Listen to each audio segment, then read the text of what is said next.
গতদিন তো এই হরিসভায় শ্যামসুন্দর দাস প্রভুর গাওয়ার কথা ছিল, তো বৃষ্টির জন্য হয়নি। আমারটা ঠিক আছে, ওনারটা গতদিন ছিল, আমারটা আজকে ছিল। যা বৃষ্টির জন্য ওটা পরিবর্তন হয়েছে, উনি আগামী দিন আসছেন। এটা একটা আনন্দ সবার জন্য। হ্যাঁ বলি এক মুখে।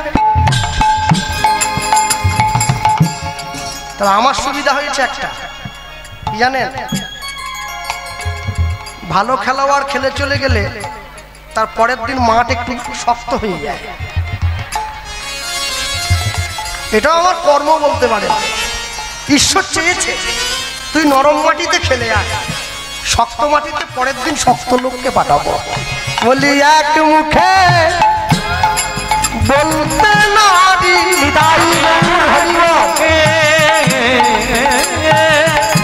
বলিতে নারী আমার নিতাই গৌরে লীলা মাধুরী। আমি এক মুখে বলিতে নারী বলি, যতবার বলি ততবার হারি।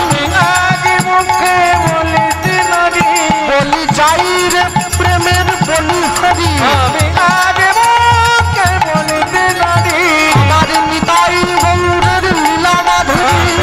এক মুখে বলিতে নারী এবার প্রেমানন্দ কহ হরি হরি।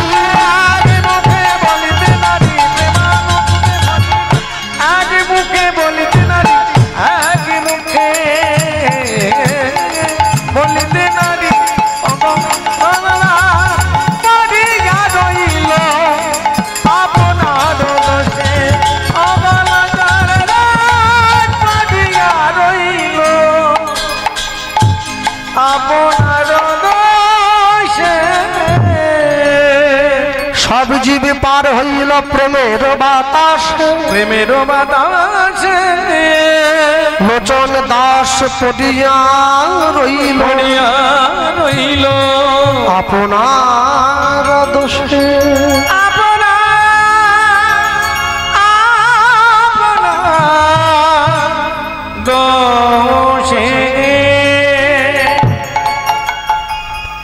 চলো ছোট্ট করে গৌরচন্দ্রিকা শুনলাম, লীলা মাধুর্যের মধ্যে প্রবেশ করি। আর প্রবেশ করতে গিয়ে বলবো, আজকে এই যে গৌরব এসছে ইউটিউব নিয়ে, সচিনও এসেছে ছুটে, তবে আমি ওদেরকে অন্য কিছু না, এখন আমি শুনতে পাচ্ছি অনেক অনেক কীর্তনীয় নাকি ইউটিউবের কাছে টাকা চাইছে। ওটা মনে করালাম তোরা টাকা ফাঁকা রেডি থাকিস নিয়ে, যে কোনো দিন হয়তো আমিও চেয়ে বসতে চাই, যখন অভাব লাগে। এখন চাই এখন ঠিক আছে, এখন হ্যাঁ, কেননা বেশি নিলে আবার ভেলে উড়ে যেতে হবে, অসুবিধা হয়ে যায়। হ্যাঁ, লোভে পাপ, পাপে মৃত্যু। তারপরেও কথা একটা আছে, এই জগতে হায় সেই বেশি চায়, আছে যার ভুরি ভুরি, রাজার হস্ত করে সমস্ত কাঙালের ধন চুরি। যার জীবনে যত অভাব কম দেখবেন তার চাওয়ার মাত্র তত বেশি, আর যার অভাব যত বেশি সে বলে আমার চাইনি, ওটা হলেই হবে। হ্যাঁ, তো যাই হোক, ওরাও জানে সেটা, পয়সা রাখবে, ওরা পাতে রাখবে। তাই বলতে গিয়ে বলবো, সবার আগে যারা ছুটে এসেছেন এত দূর থেকে, এত ধৈর্য ধরে অপেক্ষা করেছেন, প্রাকৃতিক দুর্যোগকে উপেক্ষা করে কীর্তন শোনার জন্য বসে আছেন, সকলের চরণ ধুলি আমি পুনরায় আমার মস্তকে দিলাম।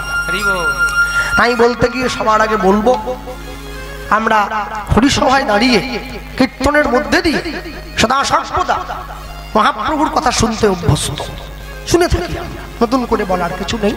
কিন্তু যে মানুষটার কথা আমরা প্রায়শই এড়িয়ে চলে যাই, তাকে ধর্তব্যের মধ্যে ধরি না, তিনি কে? তিনি হচ্ছেন মহাপ্রভুর ডান দিকে যে লোকটা দাঁড়িয়ে থাকে, যাকে আমরা নিতাই চাঁদ বলে বলি, নিত্যানন্দ। হ্যাঁ, সত্যযুগের ভগবান লক্ষ্মীনারায়ণ যুগল, ত্রেতা যুগের ভগবান রাম সীতা যুগল, দাপর যুগের ভগবান রাধা কৃষ্ণ যুগল, কলি যুগের ভগবান নিতাই গৌরাঙ্গ যুগল। তাহলে আমরা গৌড়ের কথা সবসময় শুনছি, কিন্তু যে মানুষটার জন্য আমরা গৌড়কে পেলাম তাকে আমরা বাদ দিয়ে চলি।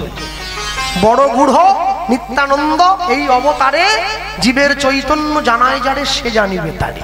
হ্যাঁ, মনে রাখবেন, নিতাই না বলিল মুখে, মুজিল সংসার দুঃখে, সেই পশু বড় দুরাচার।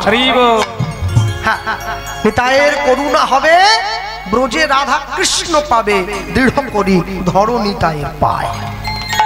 মনে রাখবেন, দেখবেন জগতে এমন কিছু পন্থা আছে যেগুলো অবলম্বন করলে আপনি অতি অল্পতেই ঈশ্বরের কৃপা লাভ করতে পারবেন। আপনি যাকে ভালোবাসুন না, ভক্তমণ্ডলী ভক্তিমতী মায়েরা, আজকে হরিসভায় দাঁড়িয়ে কীর্তনের প্রথম দিনে আমরা নিতাই চাঁদের কথা শুনব। আর শুনতে গিয়ে সবার আগে বলবো, শ্রীকৃষ্ণ চৈতন্য মহাপ্রভু তিনি সন্ন্যাস হয়ে চলে গিয়েছিলেন কবে? 24 বছর বয়সে। দুটো স্ত্রী, প্রথমে লক্ষ্মীপ্রিয়া, তারপরে বিষ্ণুপ্রিয়া। দ্বিতীয় বিয়ে মায়ের নির্দেশে করে মেয়েটাকে কাঁদিয়ে সচী মায়ের কাছে রেখে আমাদের মতো কলিযুগের জীবকে হরিনাম দেবে বলে মহাপ্রভু সন্ন্যাস হলেন। এই যে সন্ন্যাস হয়ে চলে গেলেন, চলে যাওয়ার পরে নিতাই চাঁদকে কিন্তু সঙ্গে নিয়ে গিয়েছিলেন। দাদা, আমি একা থাকবো, আমার কষ্ট হবে না, তুমি আমার সঙ্গে চলো। এই যে নিতাই চাঁদকে সাথে নিয়ে গেলেন, নিতাই চাঁদকে সাথে নিয়ে পুরীর জগন্নাথ মন্দিরে জগন্নাথ দেবকে দর্শন করে সমুদ্রের ধারে গিয়ে বসেছেন দুই ভাই, নিতাই আর গৌর। আচ্ছা, আর এই বসে নিতাই চাঁদের হাতটা ধরে নিয়েছে। কে ধরল? মহাপ্রভু নিজে। দাদা, কি তুমিও সন্ন্যাসী, আমিও সন্ন্যাসী। ও দাদা, ভালো করে ভেবে বলো দেখিনি, আমরা দুই ভাই যদি সন্ন্যাসী হয়ে যাই তাহলে বাংলার মানুষকে হরিনাম কে দেবে? বাংলার মানুষকে কৃষ্ণ নামে মাতোয়ারা কে করবে? নিতাই চাঁদ বলছে, তুই আমাকে কি করতে আদেশ দিচ্ছিস? দাদা, সেদিন যদি তুমি আমার কথায় মার খেতে পেরেছিলে, তাহলে আজকে আমার কথায় একটু হরিনাম দিতে যেতে পারবে না? হ্যাঁ, মনে রাখবেন, হরিনাম দেওয়া আর হরিনাম নেওয়া এটা অনেকটা ছোঁয়াচে রোগের মতো। কেন? বড় বড় ডাক্তারের সঙ্গে যে ছেলেটা ব্যাগ বয়, যাকে কম্পাউন্ডার বলে, ও ডাক্তারি পড়েনি, ও ব্যাগ বইতে বইতে ডাক্তার হয়ে গেছে। কি ও টুকটাক ওষুধ দিচ্ছে। বড় নেতার সঙ্গে ঘুরতে ঘুরতে ওর পাশেরটাও ছোট, মানে কোচি নেতা আর কি, ছোটখাটো ব্যাপারে ও ওটা সামাল দিচ্ছে। ঠিক তেমনি হরিভক্তদের সঙ্গে ঘুরতে ঘুরতে মনটা তোমারও হরিভক্তে পরিণত। তবে সাধু সঙ্গ, সাধু সঙ্গ সর্বশাস্ত্রে কয়, লবে মাত্র সাধু সঙ্গ কৃষ্ণ ভক্তি প্রেম হয়। তোমাকে সাধু সঙ্গ করতে হবে, মনে রাখবে সব সময়ের জন্য। হরিনামের বাসনে বসে, হরিনামের আসনে বসে পাশের লোকের সঙ্গে আন কথা বলা, পাশের লোকের সঙ্গে টিকা টিপ্পনি কাটা, পাশের লোকের সঙ্গে খোঁজ গল্প করা, এটাতে তোমার একার অকল্যাণ নয়, তুমি যার সঙ্গে গল্পটা করছো তারও অকল্যাণ, তারও অকল্যাণ। তাহলে আমি জানতে জানতে অপরের ক্ষতি করব কেন? হ্যাঁ, জানতে জানতে অপরের ক্ষতি করলে যে করে লোকের মন্দ তার মন্দ করে গোবিন্দ। অপরের মন্দ করবে না, অপরের ভালো চাইবে। দেখবে তোমার ভালো ঈশ্বর চাইছে, তুমি অপরের ভালো চাও, ঈশ্বর তোমার ভালো চাইবে। ভক্তমণ্ডলী ভক্তিমতী মায়েরা নিতাই চাঁদ দাঁড়িয়ে পড়েছে। তাহলে ভাই আমি আসি, বাংলার মানুষকে হরিনাম দেব না, দাঁড়িয়ে পড়েছে। আবার কি হলো? না না, শুধু হরিনাম দিতে গেলে তো হবে না, তাহলে তোমার একটা বিয়ে করতে হবে। হ্যাঁ, বলিস কি? এই 40 বছর বয়স হয়ে গেল, এই বয়সে আমার মেয়ে। হ্যাঁ, 1 লক্ষ টাকা নিয়ে যারা কীর্তন করে ওরা মেয়ে পায়নি, আর আমি বিনা পয়সায় হরিনাম দিচ্ছি। টোটো চালালে মেয়ে দেবে, কীর্তনিয়াকে মেয়ে দেবে।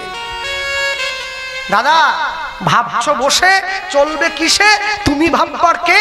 তোমার ভাবনা যিনি ভাবছেন তুমি ভাবো তাকে। সে যদি তোমার ভাবনা ভাবতে পারে, তুমি তার ভাবনাটা ভাবো। ভক্তমণ্ডলী ভক্তিমতী মায়েরা দাঁড়া, আরেকটা কথা আছে আরো। হ্যাঁ, শুধু বিয়ে করলে হবে না, ছেলে মেয়ের জন্ম দিতে হবে আরো। হ্যাঁ, ছেলে মেয়ের জন্ম দেবে, ছেলে মেয়েকে সাথে নিয়ে হরিনাম দেবে, তবে তো হাওড়া জেলার লোক বুঝবে, তবে তো মেদিনীপুরের লোকেরা বুঝবে সংসারে থেকেও কৃষ্ণ ভজন করা যায়। কে? নিতাই গৌর তো আপনাদের হাওড়া জেলায় এসেছিল। এটা কার্তিক মাস বলে 8টায় আসর দিয়েছিল, আর রাত্রি 11টায় আসর দেয় আমায়। নিতাই গৌর হাওড়ায় এসেছে। কোথায়? নিতাই গৌর হাওড়ায় এসে জমিদারের কাছে দীক্ষা নিয়েছিল। জমিদারকে রাজা কৃষ্ণানন্দ দত্ত। নিতাই গৌরের চরণধুলি ওই গ্রামে পড়েছিল বলে গ্রামটার নাম হয়েছে আন্দুল। হ্যাঁ, নামটা ছিল আনন্দধুলি, ওই নামটা এখন বর্তমানে ছোট হয়ে আন্দুল রূপে পরিণত। গ্রামের মায়েরা চোখের জলে শঙ্খ বাজিয়ে নিতাই গৌরকে বিদায় জানিয়েছিল। যেখানটা নিতাই গৌরকে বড় রাস্তায় তুলে দিয়েছিল সেই জায়গাটার নাম হয়েছে সাঁকরাই। নিতাই গৌর চলতে গিয়ে পা পিছলে পড়ে গিয়েছিল পিছলদার ঘাট, গেলেই পড়বে। হ্যাঁ, তাহলে মনে রাখো, এত কষ্ট করে তোমরা ধর্মকে ধরে রেখেছো, এরপরেও যদি তোমরা দেখো যে তোমাদের মন্দিরে মা দুর্গা প্রতিমাটা কেউ এসে ভেঙে দিচ্ছে, তাহলে আমার মনে হয় তোমরা স্থির থাকাটা তোমাদের উচিত হবে না। কেন? নিজের ধর্মকে রক্ষা করার জন্য যদি অস্ত্র তুলে নিতে হয় তাতেও আমি দ্বিধা হব না। কেন? এতে আমার ধর্ম রক্ষা হবে। ভক্তমণ্ডলী, ভক্তিমতী মায়েরা নিতাই চাঁদ মহাপ্রভুর আদেশে বাংলায় ফিরে আসছে। আর আসতে গিয়ে প্রণাম জানিয়েছে, ভাই তাহলে আসি। পুরীর জগন্নাথ দেবের কাছে বিদায় নিয়ে বাংলায় ফিরে এলো। আর এই বাংলায় ফিরে আসতে গিয়ে আলোচ্য লীলা মাধুর্য আমরা যা শুনবো এই জায়গায় বসে, শ্রীপাদ নিত্যানন্দের বিবাহ। বাংলায় ফিরে আসছে, মহাপ্রভু হাতটা ধরে নিয়েছে। হাতটা ধরে তুমি শোনো শোনো,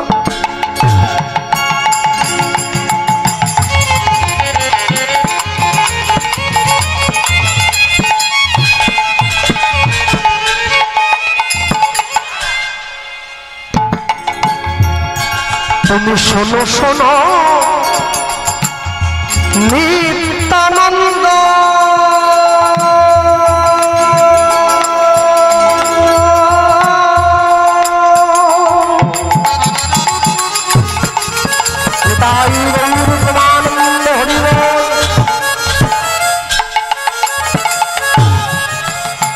এই কলির জীব, কলির জীব, এই কলির জীবী সব জন্ম অন্ধ।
শোনো শোনো শোনো শোনো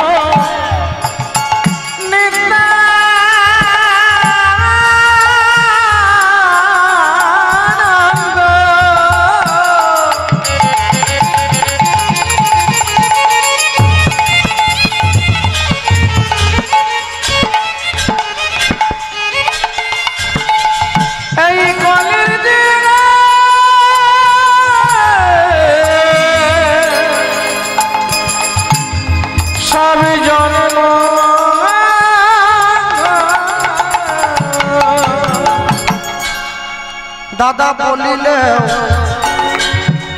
মুখে বলিলে কেউ না কৃষ্ণ না, মুখে বলিলে কেউ না কৃষ্ণ না, দাদা বলিলে নালয় কৃষ্ণ না,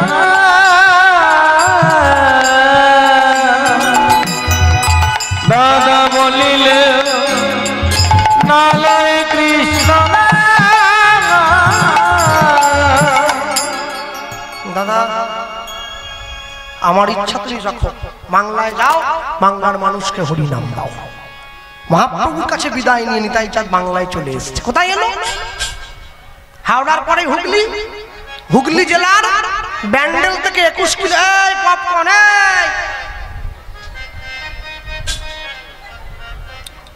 হাওড়ার পরে হুগলি, হুগলি জেলার ব্যান্ডেল থেকে 21 কিলোমিটার দূরে একটা গ্রাম পড়ে, যে গ্রামটার নাম হচ্ছে আদি সপ্তক গ্রাম। রঘুনাথ দাস গোস্বামী শ্রীপাঠ যেখানে আছে, ওই আদি সপ্তক গ্রামে কার বাড়ি? নিতাই চাঁদের মন্ত্র শিষ্য উদ্ধারণ দত্তের বাড়ি। উদ্ধারণ দত্তকে দ্বাদশ গোপালের এক গোপাল। সকালবেলায় ঘুম থেকে উঠে গায়ে সর্ষের তেল মেখে উদ্ধারণ দত্ত গঙ্গার চানে আসছে, আর নিতাই চাঁদ সেইখানে দাঁড়িয়ে আছে। এ প্রসঙ্গটা বলে রাখি, উদ্ধারণ দত্তের গায়ের রং কিন্তু কুচকুচে কালো। কালো লোক যদি সর্ষের তেল মাখে কেমন লাগে বলো দেখি? কালো খেলে যাচ্ছে একবারে। হ্যাঁ, গায়ে সর্ষের তেল দিয়ে তারপরে চলে আসছে। হ্যাঁ, জানো তো মেদিনীপুরের লোকেরা সর্ষের তেল মাখে, আর কলকাতার লোকেরা বডি লোশন মাখে। তবে তফাৎ কি? মেদিনীপুরের লোক গরু চড়ায়, কলকাতার লোকে কুকুর চড়ায়। আর যারা গরু চড়ায় ওরা নাকি ছোট লোক, গাইয়া ভূত, সরিয়া সরিয়া, গোটা গায়ে গোবরের গন্ধ। আরে গরু চড়ানোকে যাদের ছোট বলে মনে হয় তাদের উচিত কালকে সকাল থেকে কুকুরের দুধ দিয়ে চা করে খাওয়া। চড়াবার বেলা গরু, খাওয়ার বেলা গরুর দুধ খাবে, চড়াবার বেলা কুকুর চড়াবে, তা বললে হয় না। হ্যাঁ, মানুষ বড় আজব। আগেকার দিনের লোক বাড়ির দরজায় একটা করে মানুষ দাঁড় করিয়ে রাখতো যেন কোনো কুকুর ঘরে ঢুকে যেতে না পারে। এখন বাড়ির দরজায় কুকুর বেঁধে রাখে যেন মানুষ ঘরে ঢুকে যেতে না পারে। বিরাট ব্যাপার। উদ্ধারণ দত্ত সকালবেলা স্নান করতে আসছে গঙ্গায়, আর মুখে বলতে বলতে আসছে কি? নিতাই নিতাই নিতাই নিতাই নিত্যানন্দ নাম গৌর গৌর গৌর গৌর গৌর গুণ নিতাই নিতাই নিতাই নিতাই। শুধু তো বাজালে হবে না, তো বাজিয়ে নিতে হবে। একটু হাত ভালো যায়, তালি দেওয়া যাবে। বাবা জোরে দেখ, ক্যামেরাটা ঘোরা। নিতাই নিতাই নিতাই নিতাই নিত্যানন্দ নাম গৌর গৌর গৌর গৌর গৌর গুণ নিতাই নিতাই নিতাই নিত্যানন্দ নাম গৌর গৌর গৌর গৌর গৌর গুণ নিতাই নিতাই নিতাই নিতাই নিত্যানন্দ নাম গৌর গৌর গৌর গৌর গৌর গুণ নিতাই নিতাই নিতাই নিতাই নিত্যানন্দ নাম গৌর গৌর গৌর গৌর গৌর গুণ হরি হরি হরি হরি নিত্যানন্দ নাম গৌর গৌর গৌর গৌর গৌর গুণ অবধূত শ্রী নিত্যানন্দ জয়তু শ্রী গৌরচন্দ্র অবধূত শ্রী নিত্যানন্দ জয়তু শ্রী গৌরচন্দ্র অবধূত শ্রী নিত্যানন্দ।